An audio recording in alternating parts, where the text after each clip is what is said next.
cómo hablar del Día del Niño con tantos adultos en un salón, ¿verdad? Conste que hay algunos que a veces se comportan como niños, yo incluido. Y me puse a meditar en esta semana qué es lo que Dios nos puede decir a nosotros sobre los niños, que ya estamos grandes, y muchas cosas. Y tengo prácticamente un mensaje armado que no lo puedo utilizar porque anoche, tarde ya, es como que Dios me encendió una lamparita en la cabeza nuevamente y me bajó un tema y me puse a investigar y me llevó a un pasaje que quiero compartir con ustedes que está en Marcos 10:13 y que muchas veces se utilizó de una manera pero que en realidad es un gran ejemplo.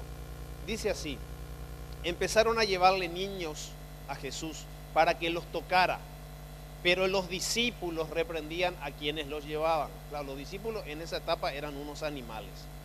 Cuando Jesús se dio cuenta, se indignó y les dijo: dejen que los niños vengan a mí y no se lo impidan, porque el reino de Dios es de quienes son como ellos. Es de quienes son como ellos, no es que son solamente de ellos, de quienes son como ellos. Y en el 15 hace una afirmación: les aseguro que el que no reciba al reino de Dios como un niño, de ninguna manera entrará en él. De ninguna manera. Viste que siempre nosotros acá bromeamos y le decimos: decile al que está a tu lado de ninguna manera. Ahora yo te invito a que vos te digas a vos mismo: de ninguna manera. Decite un poco. De ninguna, y poné tu nombre. De ninguna manera, Marta. De ninguna manera. Y saben, cuando encontramos una palabra absoluta en el vocabulario de Jesús, nos tiene que hacer pensar. Cuando Jesús dice: les aseguro que el que no reciba el reino de Dios como un niño, de ninguna manera entrará en él. Lo interesante de todo esto es que no dice que tenemos que orar incansablemente para recibir el reino de Dios, ni ayunar, ni hacer campañas de avivamiento. Me pareció magnífico el video que compartió el pastor Peco el domingo pasado. Lo que Jesús está haciendo, está señalando una acción interna para poder tener acceso al entendimiento del reino de Dios. Muchas veces pensamos que con acciones de dentro para afuera podemos obtener eso que tanto estamos buscando, y no es así. Aquí Jesús dice claramente cuál es la actitud con la cual debemos recibir el reino de Dios, que significaría entender cómo Dios piensa. Y anoté 5 cosas mientras estaba de viaje y que anoche las completé. 5 características para captar el reino de Dios conforme a esta palabra. ¿Por qué Dios usa a un niño para que nosotros le podamos entender a Él? ¿Por qué Dios dice hay que ser como los niños para entenderme de una manera absoluta? Porque, gente, si hay algo que es complicado en la vida es comprender la totalidad del pensamiento de Dios. Y acá Dios nos facilita la cosa y nos dice: ¿realmente vos querés entender cómo yo pienso? ¿Querés que se te manifieste el reino? Tenés que ser como un niño. Y voy a compartir con ustedes en esta mañana 5 características que tienen los niños, por las cuales conocer a Dios en la niñez es una gran ventaja. Pero nosotros, que muchos lo conocimos de más grande, tenemos que hacer una reingeniería de eso. Y cuando me puse a meditar en estos puntos, dije: esto está espectacular, porque después Dios me conectó con cada una de las palabras que está en su palabra y salió redondito. Miren, 5 características para captar el reino de Dios. Primero, credulidad. Los niños por lo general tienen esa capacidad de creer todo lo que los padres le dicen.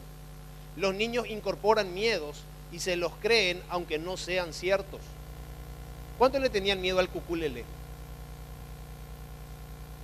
Tampoco, che. ¿Y a la oscuridad? ¿Y al monstruo que vivía abajo de la cama? ¿Y al monstruo del ropero? ¿Y a ese vecino todo sucio que te miraba y no querías ir al almacén? O sea, y nunca te hicieron nada, pero son miedos que vos incorporás. La credulidad es una virtud que tienen los niños porque su mente está en un estado virgen y todo lo que se siembra crece, sea bueno o sea malo. Por eso que Dios dice: ¿realmente me querés entender? Necesitas que tu mente sea virgen nuevamente para poder entenderme. Por eso que los niños te creen cualquier cosa. Vos, niño, le decís: mi amor, esta tarde vamos a ir a Disney World. ¿En serio, papá? ¡Qué bueno! O sea, es imposible. O sea, tenés un día de viaje, tenés que gestionar las visas, tenés que comprar los pasajes. Pero a un niño le decís eso y te va a creer. ¿Por qué? Porque su concepción del mundo es súper inocente y su mente está virgen. Pregunta, y acá viene la cuestión sobre la credulidad. ¿Alguna persona te robó la capacidad de creer en lo bueno? Porque el trabajo del diablo no es convencerte de que Dios no existe. Muchas veces el trabajo del diablo es convencerte y meterte en tu subconsciente de que no podés creer en lo bueno, que lo bueno le pasa a otras personas y no me pasa a mí. Siguiente pregunta. ¿Algún hecho trágico te bloqueó la capacidad para creer? Porque estamos hablando de credulidad y la credulidad es muy buena. Ser crédulo es una virtud. Ser credulón es el problema, que crees cualquier tontería. Pero la credulidad es un requisito básico para entender cómo Dios piensa.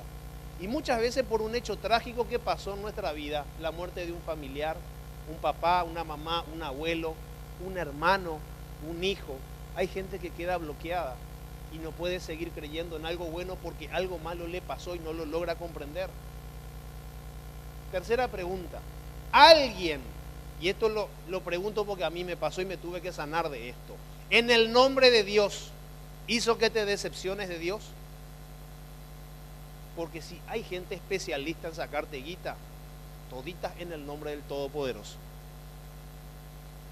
Si hay gente que te va a engañar, ustedes saben que hace unos meses atrás tuvimos que hacer un trabajo de investigación porque había un personaje, un timador que había que investigarlo. Se contrató un especialista y él nos dijo que básicamente los timadores profesionales tienen 3 características. Y una de esas 3 características es que son personas religiosas y que siempre hablan de Dios. Claro. Una de las 3. Los grandes timadores. Claro, como habla de Dios, ¿cómo a uno se le va a ocurrir que esa persona va a engañar a alguien? ¿Y sabes lo que te dice Dios al respecto sobre el tema de la credulidad? Si te cuesta realmente creer, Dios quiere que vuelvas a creer. Dios quiere que te des permiso para volver a creer. ¿Y por qué hay que volver a creer? Porque es la base de todo. Y acá hay mucha gente que hace tiempo que está creyendo. Y la pregunta para los que hace más tiempo que creen es un poco más compleja. ¿Sabes qué te dice Dios? Dios quiere que le creas un poco más. Y como si fueras un niño.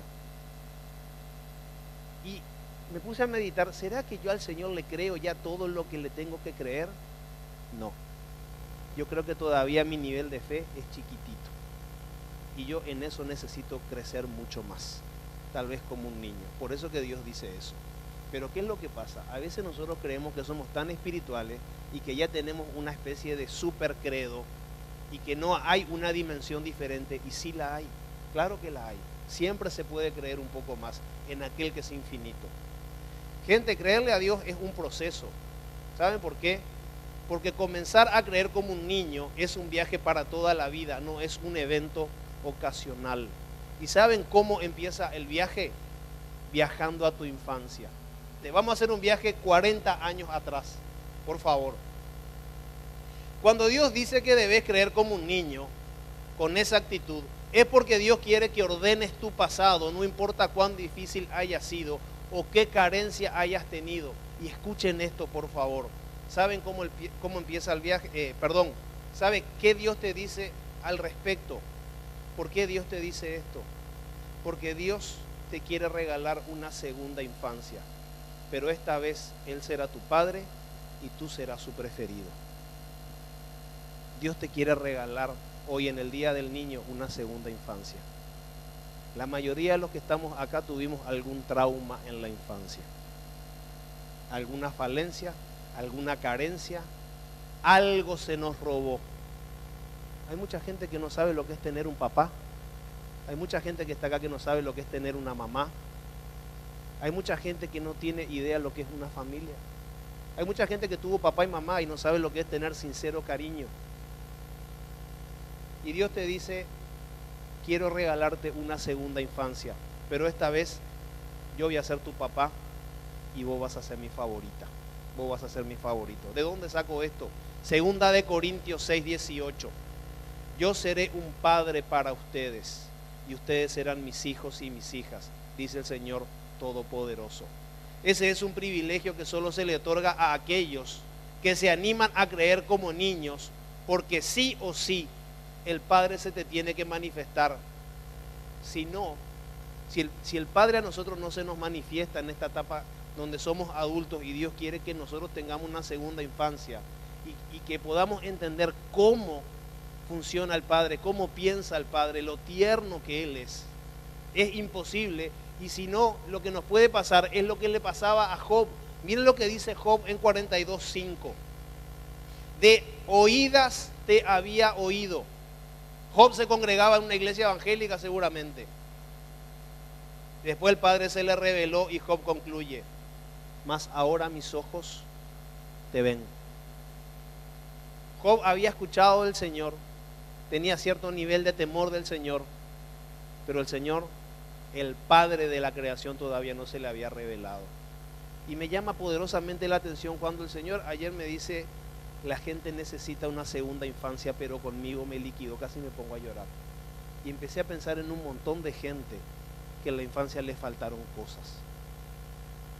Hay mucha gente que no tiene idea lo que es el padre porque su papá abusó de esa persona. Hay muchísima gente que no puede concebir a un padre bueno, a un padre amable, porque ese papá abandonó la casa. Y si realmente nosotros queremos empezar a entender el reino de Dios, necesitamos una segunda infancia, pero que Él sea nuestro Padre y que nosotros seamos sus favoritos.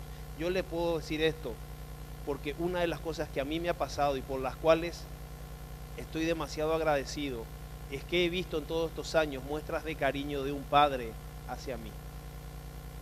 Por lo general es hacia mí y hacia mi familia, pero quiero hablar a título personal. Cuando el Padre te da ciertas cosas, te pone en ciertas situaciones y te favorece de determinada manera, es como que vos ves que tu Padre, ese Padre de la segunda infancia, ese Padre que uno en la etapa madurez puede aprender a disfrutar de otra manera y que empieza a suplir un montón de cosas que posiblemente me faltaron, que psicológicamente alguien me tendría que decir cuáles son, pero el que el Padre las suple, uno se va dando cuenta que estas cosas sí son relevantes. Entonces, en primer lugar, credulidad. En segundo lugar, memoria frágil. ¿Qué hay que hacer para que el reino de Dios se nos active como un niño? Tener memoria frágil. Dios quiere que disfrutes de la amnesia, no que la sufras. ¿Saben lo que es la amnesia, verdad? La amnesia es la gente que se olvida de las cosas. ¿Y sabes qué Dios te propone? Que disfrutes de la amnesia, no que la sufras. Que te olvides de algunas cosas porque es saludable. Los niños tienen la capacidad de olvidarse rápidamente de las ofensas porque su orgullo aún no está tan entrenadito como el nuestro. Una persona adulta difícilmente se olvida de la ofensa que le hicieron. Es que me ofendió. Y no te vas a no, la última vez luego me trató mal. O sea, y nosotros vivimos en el mundo de las ofensas. Y a un pibe, vos le ofendés, le pedís perdón, viene y te da un beso. Y terminó el asunto. Porque su nivel de ego es bajísimo. Miren lo que dice Jesús en Lucas 9:62. Nadie que después de otra palabra absoluta, recuerden que las palabras absolutas son determinantes. No es un puede ser o tal vez. Dice nadie. Nadie que después de poner la mano en el arado mira atrás es apto para el reino de Dios. Si vos realmente querés captar en la totalidad lo que es el concepto del reino de Dios, no podés estar mirando para atrás. ¿Y qué es lo que hace el mundo de las ofensas? Constantemente te está haciendo mirar hacia atrás lo que te hicieron, lo que dijeron de vos, etcétera, etcétera. Miren lo que dice Proverbios 12:16. El necio muestra enseguida su enojo, pero el prudente pasa por alto la ofensa. Qué difícil que pasar por alto la ofensa, ¿verdad? Es una de las cosas más difíciles que hay. Y acá hay un proverbio que a mí me encanta, que uno a veces lo tiene que practicar con regularidad. Y esto vos lo tenés que practicar con todo el mundo. Vos lo tenés que practicar en primer lugar en tu casa, con tu cónyuge, con tu esposa, con tu esposo, con tu novio, con tus padres, si los tenés, si vivís con ellos. Los padres a veces ofendemos y no nos damos cuenta. Y lo hacemos sin querer porque estamos pasando un mal momento, porque estamos bajo mucha presión, porque hay una cuenta que pagar o por lo que fuere. Hay veces que ofendemos a compañeros de trabajo o que compañeros de trabajo nos ofenden. Y miren lo que dice Proverbios 19:11. La cordura del hombre detiene su enojo y es un honor para él pasar por alto la ofensa. ¿Sabes lo que te está diciendo acá? Que me doy el honor, me doy el lujo de hacer de cuenta que no dijiste nada. Pero ¿cómo el pastor va a decirme eso? Hay gente que se enoja con los pastores, se hace la ofendida y se va a la iglesia. Por una mala interpretación puede ser inclusive. Y si no es una mala interpretación, y si fue una ofensa de verdad, y se equivocó el pastor, ¿lo vamos a crucificar? ¿Cuál es el precio del perdón? ¿Sabe cuál es el precio del perdón de los niños? Muchas veces se olvidan, tienen memoria frágil, disfrutan de la amnesia. Y si vos querés que realmente se te active en la totalidad lo que es el reino de Dios, esa filosofía de vida, tienes que tener la memoria frágil, no podés andar ofendiéndote con todo el mundo. Tercera característica de un niño, tienen actitud corregible. Dios quiere que le tomes cariño a la corrección. ¿Cuántos de los que están acá les gusta que le corrijan? A ver los valientes. Somos toditos orgullosos, no nos gusta que nos corrijan ni que nos digan las cosas. ¿Saben por qué? Porque tenemos un concepto prostituido y pervertido de la corrección. Yo agradezco a Dios porque Peco Sandoval, que es mi mentor, él no le calienta si estoy de buen ánimo o de mal ánimo. Si él tiene algo para decirme, me lo va a decir. Y agradezco a Dios por eso. ¿Sabe por qué? Porque me conviene que me corrijan. ¿Saben lo que es la corrección? Corregir el rumbo, eso es. No es una tormenta apocalíptica sobre tu vida. Eso no es corrección. Esas son cuestiones del gobierno de Dios, el castigo. Nosotros vivimos una época de gracia y tenemos que tomarle cariño a la corrección. Hay gente acá que tiene dramas matrimoniales hace 5 años y que no quiere abrir el paquetito porque no quieren ser corregidos. En el fondo de la cuestión, eso es orgullo y eso tiene que ser tratado, tenés que renunciar a eso. Tenés que tener un cariño por la corrección. ¿Por qué? Porque en la corrección está el camino. Miren lo que dice Proverbios. El libro de Proverbios empieza con esto. Proverbios 1. Hijo mío, hija mía, para las mujeres, escucha las correcciones de tu padre y no abandones las enseñanzas de tu madre. Adornarán tu cabeza como una diadema, como una piedra preciosa, y adornarán tu cuello como un collar. La corrección no es mala, la corrección es buenísima. ¿Cuál es el problema? Que hay que humillarse un poquito para recibirla. Hay que estar dispuesto a estrangular el ego y el orgullo que está acá adentro para poder recibirla. La corrección depende de la actitud. Miren lo que dice Proverbios 12:1. El que ama la corrección, ama la sabiduría. Mas el que aborrece la reprensión es ignorante. Gente, así como los niños le tienen cierto cariño a la corrección, aunque a veces se rebelan, no hay nada mejor. Yo le voy a decir algo, yo hace 11 años que soy padre, estoy por cumplir 12, no tengo mucha experiencia, pero sí en esta etapa. No hay nada mejor, después que mi hija se portó mal y ligó un cintazo, es una seda, es un amor, es la princesa con todas las luces. ¿Por qué? Porque es niña y necesita corrección. Y muchas veces después de la corrección, ¡cling! Ahora nosotros estamos grandes para que nos den chachán la cola. Una palabra debería alcanzar para corregir el rumbo. Pero para eso hay que humillarse, hay que tener una actitud y hay que anhelar ser corregido. Pregunta, ¿cuándo fue la última vez que en tus oraciones le dijiste, Señor, corrígeme? Señor, yo estoy pasando por una situación específica, en un área específica, y le dije, Señor, yo creo que en esta área específica yo necesito corregir el rumbo, te pido que me corrijas. A veces Dios va a usar a alguien, va a usar a una persona que está sentada a tu lado. Hay veces que Dios te va a meter en una situación y solo te va a dar cuenta, porque la corrección no es patrimonio de nadie, es patrimonio de Él, le pertenece a Él. Y a Dios quien se le ocurra utilizar para corregirte es otra historia. Los pastores no tenemos el monopolio de la corrección tampoco, porque nosotros mismos necesitamos ser corregidos. Pero depende de nosotros, sí, orar por eso y decirle, Señor, en esto.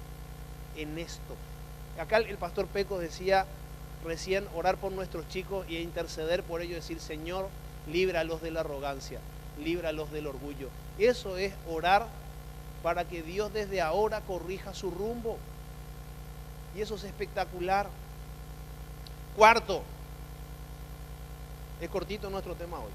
Cuarto, ¿saben? Una de las cosas que tienen los chicos que a Dios le encanta, por eso que te dice, si me querés captar a mí, tenés que ser como un niño, capacidad de asombro.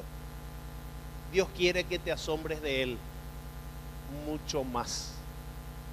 Vos a un niño, no hay nada mejor que ver a tu hijo, ¡wow! ¿Sí o no? ¿Vos, Kiko, te acordás de algo? ¿Sí? Cuando le llevaste a tus hijos y se asombraron. Eso no tiene precio, ¿verdad? Para lo demás está la tarjeta de crédito. Que como no me patrocina la prédica, no voy a decir la marca. Tenemos un departamento de marketing para eso. Pero esa cara de asombro es espectacular. ¿Y saben qué, gente? Es como que a veces estamos tan castigados y tan monotizados por la rutina que hemos perdido la capacidad de asombro. Y Dios quiere que la mantengas virgen. Dios quiere que en esa área seas virgen. ¿Por qué? Porque quiero que Dios me sorprenda. Quiero que Dios aún me asombre. ¿Y saben quién fue el asombrador por excelencia de la historia? El maestro. Asombró a todas las personas a su alrededor por excelencia. Miren lo que anoté rápidamente algunas cosas. Calmó una tormenta. ¿Alguna vez alguien disfrutó una tormenta en el mar? Una tormenta en el mar es horrible porque en primer lugar que vomitas todo, porque te mareas. Y en segundo lugar pensás que te vas a morir. Y en esa situación el tipo se para y dice paz. ¿Vos sabés que el mar te obedezca? Eso es algo muy loco. Y sus discípulos se asombraron. Habló frente a una multitud y toda la gente, eran miles de personas, se asombraron. Sanó gente. Creó órganos. Jesús creó órganos. Hubo gente que Dios le hizo nacer los músculos, los ojos, órganos vitales, y quedaron asombrados. En la pesca milagrosa, quienes estaban allí quedaron asombrados. Jesús resucitó a Lázaro y la ciudad entera quedó asombrada. ¿Saben lo que se pasó haciendo el maestro? Asombrando gente. Los asombró a toditos. Y por último y lo más importante, resucitó al tercer día y la humanidad aún no sale de su asombro, porque venció a la muerte. Es el primer caso en la historia. Ahora, ¿saben qué significa asombrar? ¿Saben lo que es un hecho asombroso? Esto es espectacular. Es algo que causa mucha admiración. Hacer sombra de otra cosa. Significa que lo hecho fue tan admirable que le hizo sombra a todo lo que le precedió. Dios quiere asombrarte en los negocios. Lo que hiciste hasta ahora, Dios te quiere asombrar porque le va a echar sombra. Lo que hiciste hasta ahora no es nada en comparación a lo que se viene. El éxito que vas a tener ahora no es nada en comparación a lo que pasó. ¿Cuántos creen eso? Pero tenés que mantener tu capacidad de asombro virgen. Date permiso para que Dios te asombre. E incluí eso en tus oraciones y decís, Señor, yo quiero ser asombrada por ti. Quiero que le eches sombra a todo lo que pasó. No porque haya sido malo, sino porque Dios tiene cosas más grandes para nosotros. Amén. Y 5, inocencia. Dios quiere que recuperes tu inocencia. Cuando Dios dice que tenemos que ser como niños para entender el reino de Dios, está incluida la inocencia. Los niños tienen esa inocencia hermosa que nos cautiva, nos enternece y hasta nos hace llorar. ¿Saben cuál es el significado de inocencia? Libre de culpa, sin malicia, que no daña y que no es nocivo. O sea, una persona que no es tóxica. Dios quiere que recuperes tu inocencia. Y Pecos habló mucho en estos días. ¿Saben cómo se llamó su mensaje? Reconciliados con el bien. Reconciliarse con el bien es recuperar tu inocencia. Esa que en esta segunda infancia que Dios te está invitando hoy a que inaugures en el Día del Niño, para que el Padre de la creación se te manifieste, es un requisito fundamental. Quiero compartir con ustedes un video que está espectacular, que se hizo un experimento sobre la inocencia de los chicos. ¿Y qué pasaría si a los niños del mundo le damos la oportunidad que ellos solucionen el problema de hambre que tenemos en la humanidad? Porque hoy nosotros, los seres humanos, producimos el doble de alimento que el mundo necesita. Sin embargo, tenemos casi 1.000 millones de personas con hambre. Miren esto, por favor.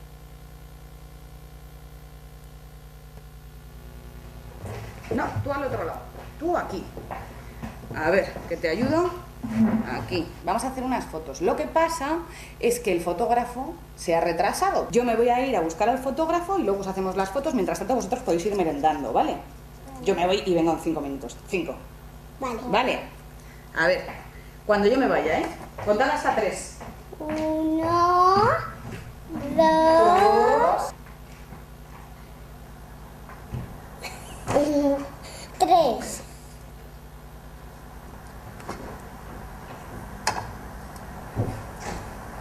¿Qué?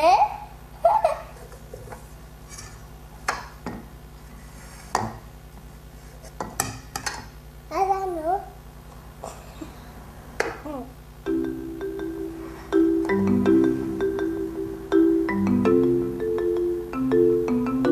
¿Es este o este? Este. Y vamos a hacer magia.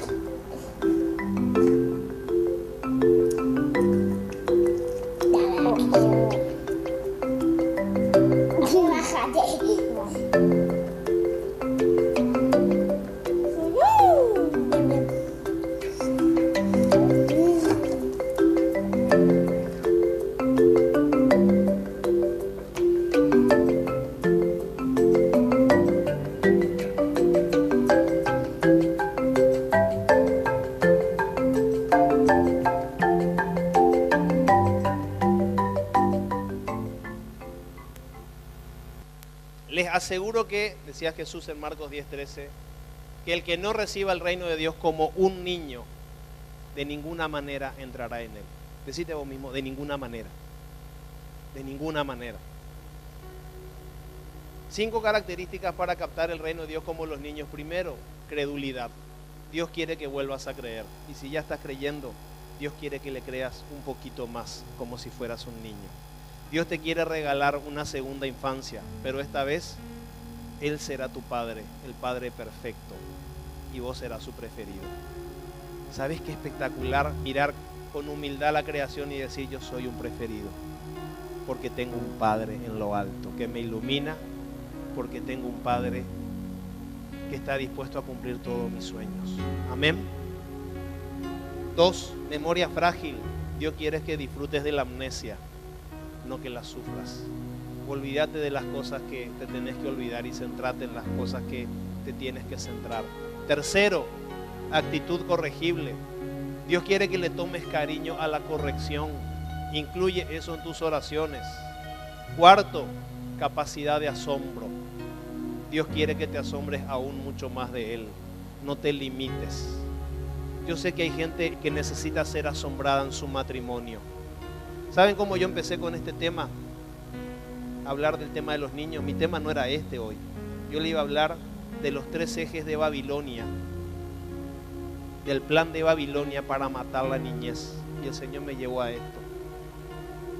Hay gente que necesita ser asombrada en su matrimonio, de echarle un poco de sombra a todo lo que pasó y volver a renacer, que haya una reingeniería. Y por último, la inocencia. Dios quiere que recuperes tu inocencia, que estés libre de culpa, sin malicia, que no dañes a nadie, que no eres nocivo, que te reconcilies con el bien. Porque hoy, en este Día del Niño, podemos inaugurar una segunda infancia, pero con el Padre de la creación. ¿Por qué Dios usa a un niño para que nosotros le podamos entender a Él? ¿Por qué Dios dice hay que ser como los niños para entenderme de una manera absoluta? Porque gente, si hay algo que es complicado en la vida es comprender la totalidad del pensamiento de Dios. Y acá Dios nos facilita la cosa y nos dice, ¿realmente vos querés entender cómo yo pienso? ¿Querés que se te manifieste el reino? Tenés que ser como un niño. Y voy a compartir con ustedes en esta mañana 5 características que tienen los niños, por las cuales conocer a Dios en la niñez es una gran ventaja. Pero nosotros que muchos lo conocimos de más, ni ayunar, ni hacer campañas de avivamiento. Me pareció magnífico el video que compartió el pastor Peco el domingo pasado. Lo que Jesús está haciendo, está señalando una acción interna para poder tener acceso al entendimiento del reino de Dios. Muchas veces pensamos que con acciones de dentro para afuera podemos obtener eso que tanto estamos buscando y no es así. Aquí Jesús dice claramente cuál es la actitud con la cual debemos recibir el reino de Dios, que significaría entender cómo Dios piensa. Y anoté 5 cosas mientras estaba de viaje y que anoche las completé.